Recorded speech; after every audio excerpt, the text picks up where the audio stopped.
चलिए, और कोई कैमरा उमरा में नहीं ताकेगा, नॉर्मल रहो, ठीक है। हम गिर जाते हैं। देखिए परिवहन के बारे में बताएंगे, सब्जेक्टिव आज, ठीक है। चलिए देखिए इधर आइए। इससे श्वसन और पोषण तो हो गया है, परिवार लिखा गया है, लेकिन ये लिखल कथी है, इसको पढ़ना क्या है,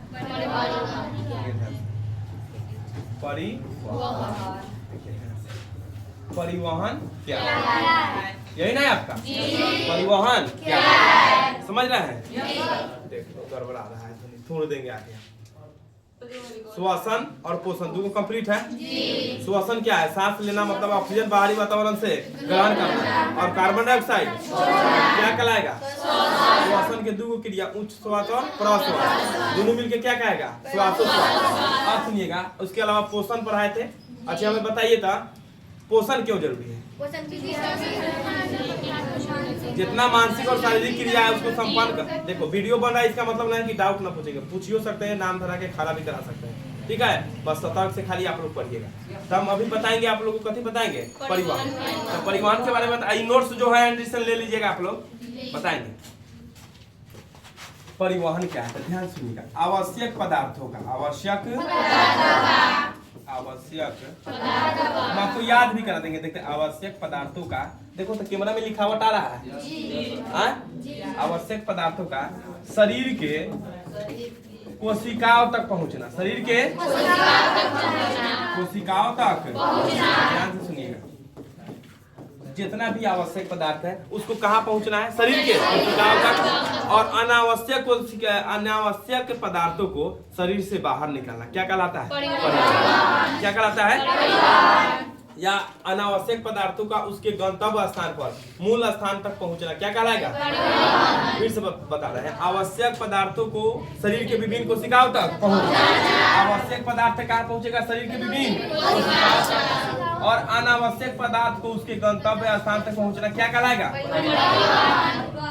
अरे क्या कहलाएगा, फिर से सुनिएगा, आवश्यक कैसा,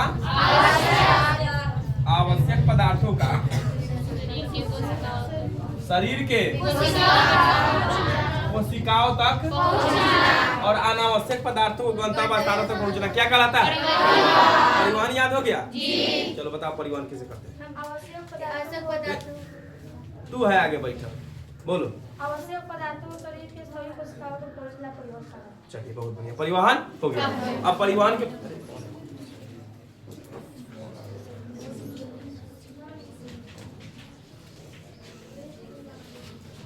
नेक्स्ट प्रश्न है आपका,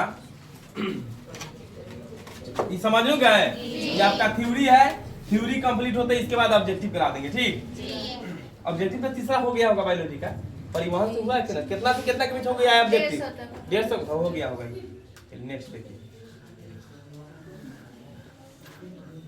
अब आपका है रक्त एवं लसिका में अंतर, यो गलती लिखा है, रक्त और लसिका में अंतर, ये लसिका है, ठीक है। सुनिएगा ध्यान से, पहले हम आपको बताए थे रक्त, इसका मतलब क्या हुआ, एक बार रक्त के बारे में डिफिनीशन लिख दीजिए और एक बार बस इतने हो जाएगा। लसिका के कार्य भी बता देंगे आपको, ठीक है। लसिका के कार्य प्रश्न में है, तो रक्त के बारे में बताए थे कि रक्त कैसा ऊतक है, रक्त तरल संयोजी। अब बताइए रक्त को तरल संयोजी ऊतक क्यों कहते हैं, क्योंकि यह विभिन्न ऊतकों का क्या करता है, संयोजन करता है, बताया कि ना, रक्त विभिन्न ऊतकों का क्या करता है, इसे क्या कहते हैं, रक्त को तरल संयोजी ऊतक कहते हैं। अच्छा इसका घटक बताए थे, तो रक्त का दो घटक बताए थे, ठोस और तरल। आप सुनिएगा ध्यान से, ठोस में था आपका आरबीसी, डब्ल्यूबीसी और प्लेट। अब सुनिएगा ध्यान से, प्लेटलेट्स तो है रक्त को जमने से बचाता है, और उसके अलावा आरबीसी जो है इसमें हीमोग्लोबिन पाया जाता है, और डब्ल्यूबीसी क्या करता है, कीटाणुओं से बचाता है। तरल अवस्था में कौन रहता है, प्लाज्मा, और प्लाज्मा को ही क्या कहते हैं, प्लाज्मा को ही क्या कहते हैं। बताइए तो रक्त के 4 गो घटक मुख्य रूप से हुआ कि ना, plasma, RBC, WBC, platelets, plasma, RBC, WBC और प्लेटलेट्स। कै गो घटक, रक्त के कै गो घटक, रक्त की कुल कितने घटक, समझ गए। अब रक्त जो होता है कैसा ऊतक है, तरल संयोजी। रक्त कैसा ऊतक है, अब लसिया के बारे में पढ़ना है, तो यह होता है रंगहीन। कैसा होता है?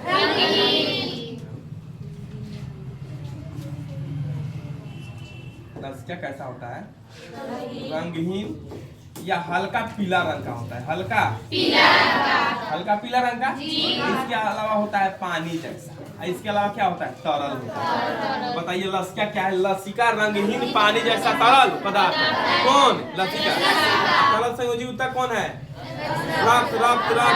अब सुनिए, लसिका बोले तो लसिका पानी जैसा रंगहीन तरल पदार्थ है जो लसिका तंत्र के द्वारा कार्य करता है। किसके द्वारा? जो किसके द्वारा कार्य करता है? लसिका तंत्र के द्वारा कार्य करता है। किसके द्वारा कार्य करता है? लसिका तंत्र के द्वारा कार्य करता है। समझ गए? फिर से समझ लीजिए, रक्त क्या है? तो रक्त एक तरल संयोजी ऊतक है। इसका कौन कौन घटक हो गया? प्लाज्मा, प्लेटलेट्स, आरबीसी और डब्ल्यूबीसी। अरे समझ गए? आरबीसी का रंग लाल किसके कारण? और आगे पर हीमोग्लोबिन ऑक्सीजन को पकड़ लेता है, कथी बनाता है? ऑक्सीजन। कथी बनाएगा? अब सुनिए, लसिका किसके माध्यम से कार्य करता है? लसिका क्या है? एक रंगहीन पानी जैसा तरल। ठीक है? अरे समझे? पूछे? चलो मनोज, लसिका क्या है? लसिका रंगहीन हल्के पीले रंग का होता है, तरल होता है, तरल। पानी की तरह होता है। पानी की तरह होता है। किसके मदद से कार्य करता है? लसिका केंद्र के मदद से। लसिका तंत्र। लसिका केंद्र को नहीं पढ़ा है? लसिका तंत्र। लसिका। अब बताइए, डब्ल्यूबीसी में हीमोग्लोबिन पाया जाता है? डब्ल्यूबीसी में हीमोग्लोबिन पाया जाता है? आरबीसी में नहीं पाया जाता। डब्ल्यूबीसी का जीवन काल 12 से 20 दिन। आरबीसी। चलिए अब अगला प्रश्न को देखते हैं। याद हो रहा है? अब आता है परिसंचरण तंत्र क्या है? परिसंचरण तंत्र क्या है? आपको उस दिन इसको लिखवाए भी। परिसंचरण तंत्र क्या है? बताइए तो किसे कहते हैं परिसंचरण तंत्र? रक्त हृदय और रक्त हाँ बोलिए। रक्त वाहिनियों के सम्मिलित रूप रूप को परिसंचरण तंत्र। देखो, पदार्थ के परिवहन में, पदार्थों के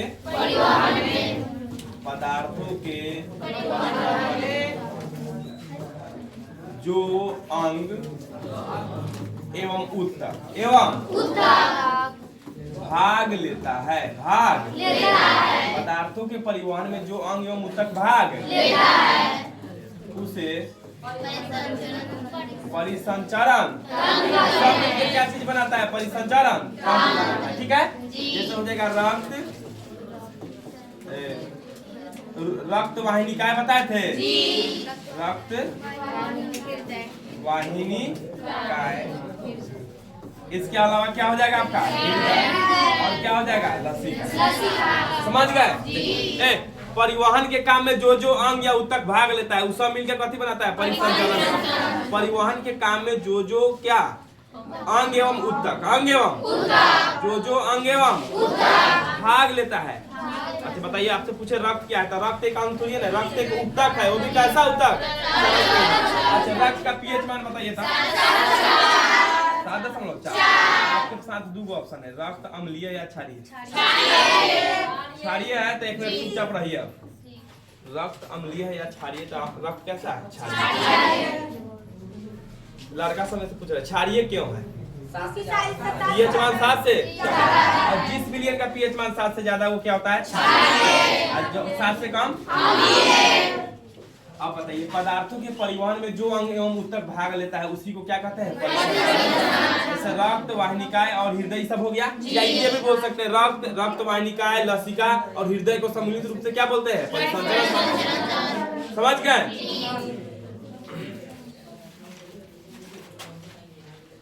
अब हम लोग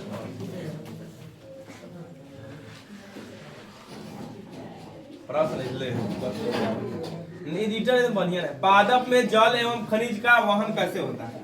प्रश्न है कि पादपों में जल एवं खनिज पदार्थों का वहन कैसे होता है? सुनिएगा ध्यान से। हम जानते हैं पौधा में दो प्रकार के ऊतक होता है, जाइलम और फ्लोएम। संवहन ऊतक कहते हैं। पौधों में क्या प्रकार के ऊतक होता है? जाइलम और तो पौधों में होता है आपका जाइलम जी हो गया। सुनिए इधर चर्चा कर देते हैं। तो पौधों में जल एवं खनिज पदार्थों का वहन किसके मदद से होता है? तो जाइलम के द्वारा। तो हम इतना आंसर तो नहीं लिखेंगे, लिखेंगे पादपों में जल एवं खनिज पदार्थों का वहन जाइलम ऊतक द्वारा होता है। जाइलम जाइलम ऊतक द्वारा समझ गए। जौ से जाइलम, जौ से जल। अब एक और चीज याद रखिएगा जाइलम से रिलेटेड। जाइलम जो है ना एक दिशीय कार्य करता है। कैसा? जाइलम कैसा कार्य करता है? मतलब केवल ऊपर की ओर, केवल ऊपर की ओर। अब जाइलम कथी का वहन करता है? जल। जाइलम की कोशिका, अरे जाइलम की कोशिका हो गया। अच्छा अगले पढ़ लीजिए फ्लोएम के बारे में। फ्लोएम फ्लोएम किसका? फ्लोएम किसका वहन करता है? इसका दिशा कैसा? ऊपर नीचे। द्विदिशीय ना हो गया। इसकी कोशिका फ्लोएम की कोशिका जीवित। हाँ जाइलम के जल का वहन, खनिज का जाइलम में, खनिज लवण का घुलित पदार्थ जितना भी है वो सब कौन? जाइलम। खाद्य पदार्थ फ्लोएम। ठीक है। तो पानी पादप में जल एवं खनिज पदार्थों का वहन कैसे होता है? जाइलम। ठीक है। बोल दीजिएगा जाइलम एक दिशीय प्रवाह करता है, इसकी कोशिका मिलित होती है। ठीक है। रक्त के कार्य अगला किसका कार्य है? रक्त के बारे में पढ़ा है। रक्त के तो आपको कार्य नहीं लिखवाए थे।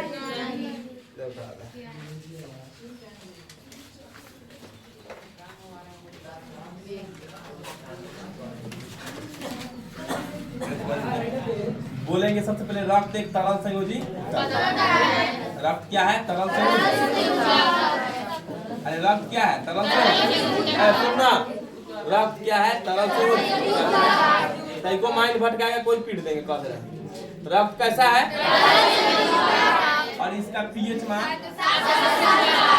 ठीक है। अब बात आता है इसके कार्य का।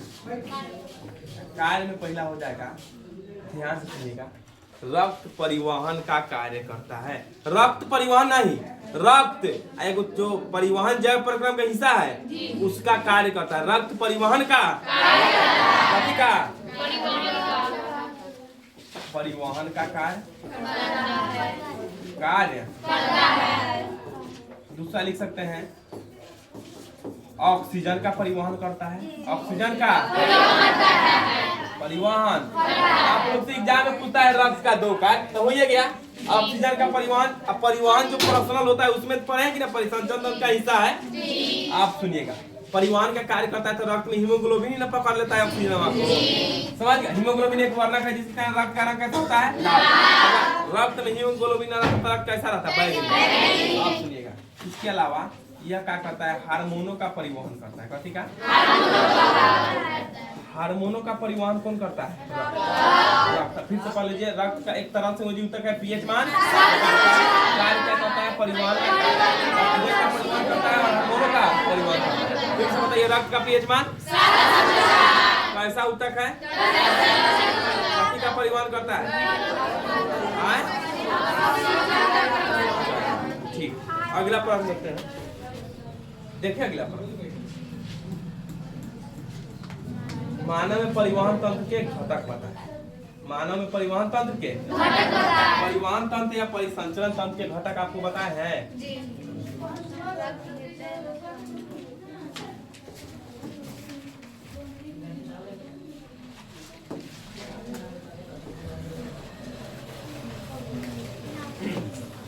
अरे कथी कथी में बताए हैं? रक्त,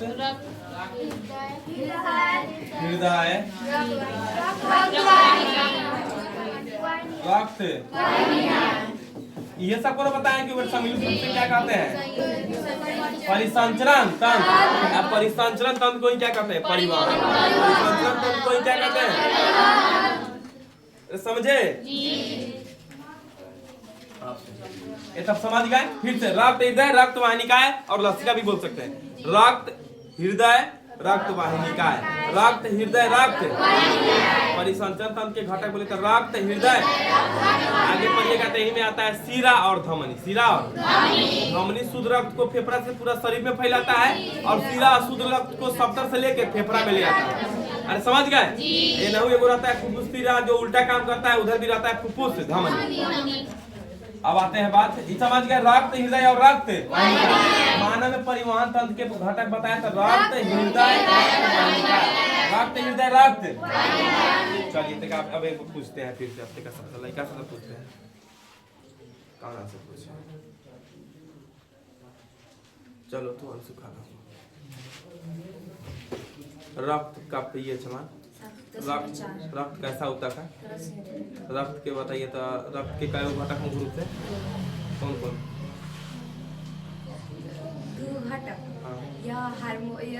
कार्य नहीं पूछे हैं, कार्य नहीं पूछे, कल नहीं आई थी। बैठो। रक्त के कई घटक है?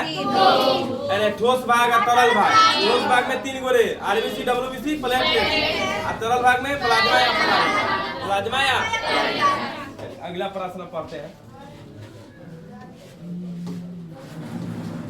ऑक्सी हीमोग्लोबिन क्या है?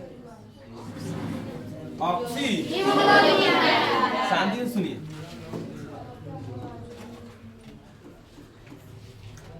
हम जान रहे हैं हमारे आरबीसी में एक वर्णक पाया जाता है। आरबीसी में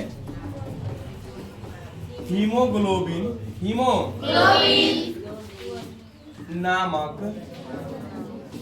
एक वर्णक पाया जाता है। आरबीसी में हीमोग्लोबिन नामक एक वर्णक। तो इतना तो समझ गए कि हीमोग्लोबिन ये क्या है? वर्णक है जो ऑक्सीजन से संयोग मतलब अभिक्रिया संयोग ऑक्सी हीमोग्लोबिन बनाता है। क्या बनाता है? ऑक्सी हीमोग्लोबिन होता क्या?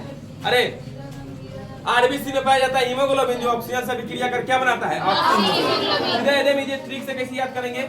आरबीसी में क्या पाया जाता है? हीमोग्लोबिन। और हीमोग्लोबिन जो अभिक्रिया करता है ऑक्सीजन से क्या बनाता है? ऑक्सी हीमोग्लोबिन ये क्या है? वर्ण। और इसी के कारण रक्त कैसा रहता है?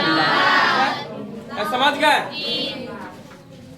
क्लियर? हम लोग सांस लेते हैं तो कथी ग्रहण करते हैं? ऑक्सीजन। इतना बात को समझे? तो ऑक्सी हीमोग्लोबिन। अच्छा एक बार पढ़िएगा, लगले होता है एगो ये पढ़िए लीजिए, कार्बोक्सी हीमोग्लोबिन। Carboxy haemoglobin. देखिए सेम वही लॉजिक है। हीमोग्लोबिन जब कार्बन डाइऑक्साइड से अभिक्रिया कर लेता है तो क्या बनाता है? कार्बोक्सी। हीमोग्लोबिन कार्बन डाइऑक्साइड से अभिक्रिया कर क्या बनाता है? ऑक्सीजन से अभिक्रिया कर और कार्बन से कार्बन डाइऑक्साइड से कार्बोक्सी। ऑक्सीजन से अच्छा हीमोग्लोबिन डब्ल्यूबीसी में पाया जाता है कि आरबीसी में? ठीक है, नामे है रेड ब्लड सेल। समझ गए? अगला हीमोग्लोबिन के बाद कौन आता है? जेलम और फिलम लिखा गया है। जाइलम और पहले देखो फोटो आ गया, ये में पढ़ा देते हैं। ठीक है, फोटो आ गया बा जेलम और वही गलती लिखा गया है, ये में पढ़ते हैं। इसका मतलब प्रश्न है जाइलम और फ्लोएम में।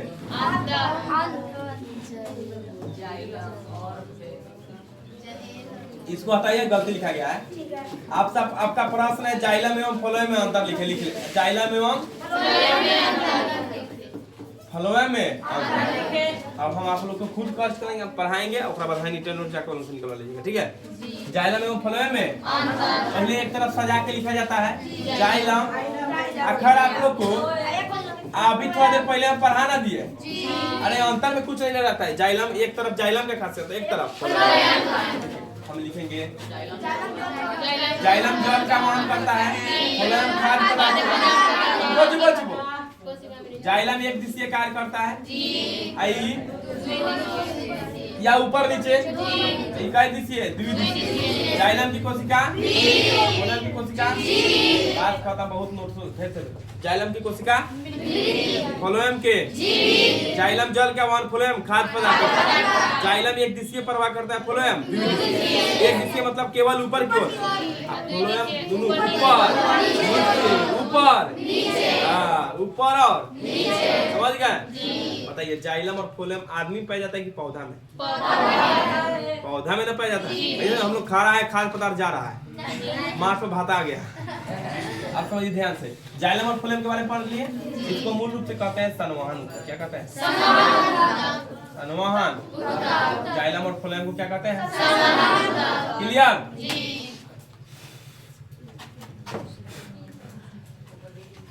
पहले महीना फिर सबको ले आना तो कोचिंग हड़ताल में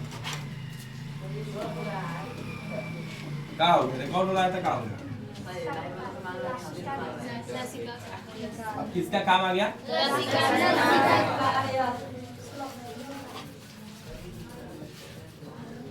आ रहा है कैमरा अभी? अब नहीं आ रहा है?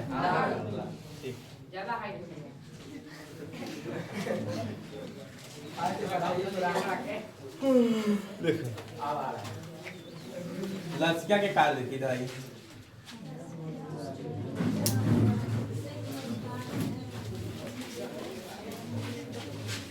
लसिका कौन? पहले तो जान लीजिए कैसा होता है, रंगहीन और पानी की तरह होता है, रंगहीन पानी की। के परावा ना बोले कर आगे देता पानी की, समझ गए? देखिए इसका काम है वसीय रक्त, वसीय को सीरिय रक्त में बदलना, वसीय रक्त को। इसके अलावा होता है कभी कहा जाता है खाद्य पदार्थ जो होता है बढ़िया, प्रोटीन, खाद्य पदार्थ प्रोटीन, इसका शरीर के कोशिकाओं तक विसरण करना, कोशिकाओं तक, शरीर के कोशिकाओं तक, शरीर के कोशिकाओं तक। फिर से लसिका क्या है? एक रंगहीन एवं पानी की तरह तरल होता है, समझे? और इसका क्या काम है? कोशिका में भोज पदार्थ, प्रोटीन नहीं होगा, ऑक्सीजन। क्या होगा? ऑक्सीजन। और कोशिकाओं में ऑक्सीजन और भोज्य पदार्थों का क्या करता है? विसरण करता है, परिवेश कराता है। कौन? लसिका। कौन? अब पढ़ना है हमको वाष्प उत्सर्जन। क्या पढ़ना है? समझे? पौधे के बारे में है, पढ़ लीजिए। वाष्पोत्सर्जन, वाष्पो एक पौधा में पढ़ना रहता है आस्था नांतर, ये दोनों में अंतरों पूछता है। आस्था सुनिए, वाष्पोत्सर्जन क्या है? पौधों के वायवीय भागों से, पौधों के वायवीय, हम अभी पौधों के वायवीय भागों से जल का निष्कासन, जल का रंध्र के मदद से, रंध्र के मदद से बाहर निकालना, बाहर बताइए। जो पौधा है उसे जल कथी के रूप में, वाष्प के रूप में जब बाहर निकले रंध्र की मदद से, उसी को क्या कहेंगे? वाष्प। रंध्र के द्वारा ना बाहर निकलेगा, अरे किसके द्वारा?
अब स्थानांतर था, फोन आ गया था, व्हाट्सएप से मैसेज कर दिया, ठीक है? अब पौधों में खाद्य पदार्थों का, पौधों में खाद्य एक जगह से दूसरे जगह जाना, एक जगह से दूसरे जगह क्या कहलाएगा? एक ही तो पौधा, नहीं ना कि पीपल के पेड़ पर से खाद्य पदार्थ चल जाएगा, आम के पौधा पर ऐसा नहीं होगा, एक ही पौधा पर रहेगा। तो पौधों में खाद्य पदार्थ एक जगह से दूसरे जगह, अरे एक जगह से चल जाए तो उसे क्या कहेंगे? क्या कहेंगे? आप सुनिएगा ध्यान से कि किसके द्वारा संभव है? केवल और केवल जाइलम की फ्लोएम। अरे खाद्य पदार्थ का स्थानांतरण अभी ने बताया फ्लोएम। स्थानांतरण की क्रिया में कौन भाग लेता है? जाइलम तो जल के लेला है, जाइलम का छोटा कार्य है। आप बताइए जाइलम की कोशिका जीवित की मृत, फ्लोएम का जीवित। अच्छा ठीक है। स्थानांतरण और अर्थोत्थान समझ गए जी? अब खत्म हो तो ना घबरो। अरे क्वेश्चन का हुआ आ गया, ये सब पढ़ लिया है, पढ़ लिया कि ना जी? ये भी पढ़ लिए। अब कथे बच गया? अब बच गया पादप में भोजन का स्थानांतरण कौन करता है? फ्लोएम। फ्लोएम ना करता है, जाइलम जल का। आपका खत्म हो गया, समझ गया? आप फिर से सुन लीजिए। पहले कौन विषय है आप लोग का? रूटीन के बारे में हिला दो, ये तोड़ना दो चाह के तू तार हिला दे रही है किसी भी तरह। आप सुनिए ध्यान से, वीडियो को बंद कर दो।